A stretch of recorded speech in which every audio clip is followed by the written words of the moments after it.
Hal pertama yang dilakukan Cynthia ketika dia kembali ke keluarga Renza adalah pergi ke tetua Renza untuk mengeluh. Ketika penatua Renza melihatnya, dia sedikit terkejut dan bertanya, "Cynthia, mengapa kamu kembali begitu cepat? Sudahkah kamu menyelesaikan pemeriksaan medis untuk Sofia?" Cynthia berkata dengan nada tidak senang, "Putri Nordik ini sama sekali tidak memberiku kesempatan. Saya berkata dengan ramah untuk memberinya pemeriksaan fisik. Dia bilang saya melanggar hak asasinya. Beri saya izin ini di telepon. Saya melihatnya sangat bertekad. Jika saya bersikeras untuk memberikan pemeriksaan fisik, maka dia akan kembali ke keluarga Nordiknya." Mendengar ini, Maherenza tidak bisa menahan diri untuk tidak mengerutkan kening dan bergumam dengan dingin. Dia sangat tahan terhadap pemeriksaan medis, yang pada gilirannya membuatku lebih yakin dengan penilaian Tama bahwa pasti ada sesuatu yang salah dengan tubuhnya, dan dia mengetahuinya sendiri. Cynthia segera berkata dengan kesal, "Ayah, keluarga kerajaan Nordik ini terlalu menggertak bukan? Apa niat mereka mengirim anak yang sakit untuk menikah dengan kita? Jika gadis ini tiba-tiba sakit dan meninggal di keluarga Renza kami, bagaimana keluarga Renza akan menjelaskannya kepada publik?" Maherenza mengangguk setuju dan berkata dengan serius, "Apa yang kamu katakan memang sangat sulit. Jika kita benar-benar membiarkan Sofia menikah dengan keluarga Renza kita dengan penyakitnya, akan ada masalah tanpa akhir di masa depan." Cynthia segera berkata, "Ayah, mengapa Anda tidak memanggil kakak dan Martin untuk datang sekarang, dan mari kita jelaskan ini kepada mereka. Dan jika Sofia bersikeras tidak mau melakukan pemeriksaan medis, maka mari kita mundur dari pernikahan." Maherenza segera melambaikan tangannya dan berkata, "Lupakan saja, jangan ribut dulu.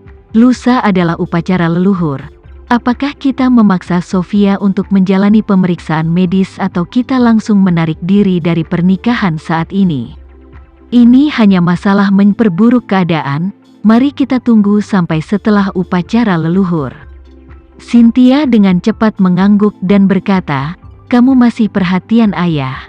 Saya sangat tidak sabar sehingga saya tidak sabar untuk meluruskan semuanya dengan dia dan keluarga kerajaan itu. Jadi saya telah mengabaikan pentingnya gambaran besarnya." Penatua Renza sedikit mengangguk dan berkata, "Oke, kamu juga telah bekerja keras. Pergi dan istirahat. Jangan berbicara dengan kakak laki-lakimu dan Martin tentang masalah ini." "Oke," Cynthia menjawab dan berkata dengan hormat, "Ayah, aku akan pergi kalau begitu." Pada saat ini, Sofia masih mengalami jantung berdebar karena dia berhasil melarikan diri dari perampokan. Dia tahu bahwa keluarga Renza sekarang curiga padanya, dan jika keluarga Renza bersikeras melihat hasil tes medisnya, dia hanya akan dapat melewati hari pertama tetapi tidak dapat menghindari tanggal 15. Dia khawatir tentang bagaimana masa depan ibunya jika dia dikeluarkan dari keluarga Renza. Begitu dia tidak berguna untuk keluarga kerajaan, tidak mungkin bagi keluarga untuk menutupi biaya pengobatannya di masa depan, apalagi biaya pensiun ibunya. Jika seseorang meninggal, ibu seseorang pasti akan dikeluarkan dari keluarga kerajaan. Namun, jika dia ingin tinggal di keluarga Renza dan menyelesaikan kontrak pernikahannya dengan Martin, dia harus melewati rintangan pemeriksaan medis. Jika tidak, keluarga Renza tidak akan pernah membiarkan dirinya melewati pintu dengan tergesa-gesa. Memikirkan hal ini, hati Sofia agak mengeluh tentang Tama. Karena kata-katanya, masa depan dirinya dan ibunya mungkin hancur. Namun, dia tahu betul di dalam hatinya bahwa Tama tidak jahat ketika dia mengatakan masalahnya. Jadi dia hanya bisa mengeluh paling banyak, dan tidak ada cara untuk meletakkan semuanya di kepalanya. Sofia, yang keluar masuk dilema, sangat tertekan. Dia bahkan telah membuat rencana terburuk. Jika benar-benar dibatalkan dari pernikahan, maka dia hanya bisa kembali ke Eropa Utara, dan kemudian pergi memohon kepada sepupunya Olivia. Mintalah dia untuk dapat melihat bagian saudara perempuannya, untuk memberinya dan ibunya jalan keluar. Namun, dalam keadaan mendesak, sebuah ide yang tampak agak tidak masuk akal baginya juga muncul di benaknya. Dia berpikir dalam hati, mungkinkah Tama benar-benar ahli medis?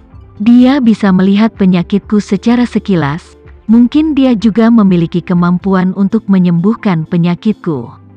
Memikirkan hal ini, dia sepertinya telah menangkap satu-satunya jerami yang bisa menyelamatkan hidupnya, dan berpikir dalam hati, ketika saya pergi ke keluarga Renza besok dan bertemu dengannya, saya harus menemukan cara untuk bertanya kepadanya secara pribadi apakah dia memiliki sarana untuk menyelamatkan saya atau tidak. Saat ini, Tama masih dalam keluarga Gu dan sibuk dengan Askara untuk mendorong segelas anggur. Kedua pria itu minum sampai kegirangan, bahkan jika hidangan di atas meja semua dimakan, tetapi mereka masih tidak ingin turun dari meja, mengobrol sambil minum, suasananya sangat bahagia. Lenan tidak bisa membantu, dan tidak bisa membiarkan dua pria yang duduk di meja makan minum kering, hanya bisa bergegas mengatur seseorang untuk pergi ke hotel untuk membuka meja kembali. Askara dalam suasana hati yang sangat baik, dia minum terlalu banyak, menepuk bahu Tama, berkata dengan serius, "Tama, pamanmu hari ini sangat senang." "Saya dalam suasana hati yang baik, ada dua alasan." "Apakah Anda tahu dua apa?" Tama tertawa. "Apakah kunjungan saya ke pintu dianggap satu?" Askara tertawa, "Itu pasti. Merupakan kesenangan terbesar saya bahwa Anda bisa datang." Mengatakan itu, dia bertanya lagi, "Lalu alasan kedua, apakah kamu tahu?" Tama tidak bisa menahan diri untuk tidak menggelengkan kepalanya dan bertanya kepadanya, "Paman, sebaiknya Anda mengatakannya langsung." Askara dengan serius berkata, "Alasan kedua adalah kamu kembali ke keluarga Renza kali ini untuk berpartisipasi dalam ritual leluhur. Dengan kemampuan Anda, saya yakin Anda benar-benar memenuhi syarat untuk menjadi pewaris masa depan keluarga Renza. Dan selama kakekmu tidak berubah menjadi orang tua bodoh, dia pasti akan menyerahkan keluarga Renza padamu. Hanya kamu yang memenuhi syarat untuk mewarisi warisan ayahmu dan membawa keluarga Renza ke depan." Tama terdiam beberapa saat dan berbicara, "Paman, aku tidak akan membohongimu, tapi sebenarnya aku tidak tertarik untuk mewarisi keluarga Renza." Askara Gu bertanya dengan wajah terkejut, "Kenapa?" Tama tersenyum pahit dan berkata, "Ketika ayahku membawaku pergi dari Surabaya, ada banyak keluhan terhadap keluarga Renza di dalam hatinya. Saya masih kecil saat itu dan tidak tahu banyak tentang banyak hal. Tetapi saya tahu bahwa ayah saya kecewa dengan keluarga Renza, jadi saya juga tidak memiliki perasaan yang baik terhadap keluarga." Askara menghela nafas dan berkata dengan serius, "Tama, ayahmu kecewa dengan keluarga Renza karena keluarga Renza sama sekali tidak setingkat dia. Yang ingin ayahmu lakukan adalah merevitalisasi keluarga dan membuat keluarga berdiri di puncak dunia. Tapi yang dikhawatirkan keluarga Renza adalah strategi pengembangan ayahmu yang terlalu agresif, yang bisa menyebabkan seluruh keluarga Renza menderita kerugian besar jika gagal." Berbicara tentang ini, Askara dengan penuh emosi berkata, "Ini seperti sekelompok orang yang berencana untuk mendaki Gunung Everest. Tujuan ayahmu adalah untuk mengarahkan pedang ke atas, sementara yang lain, karena takut mati di atas, di tengah pendakian ketika mereka ingin turun.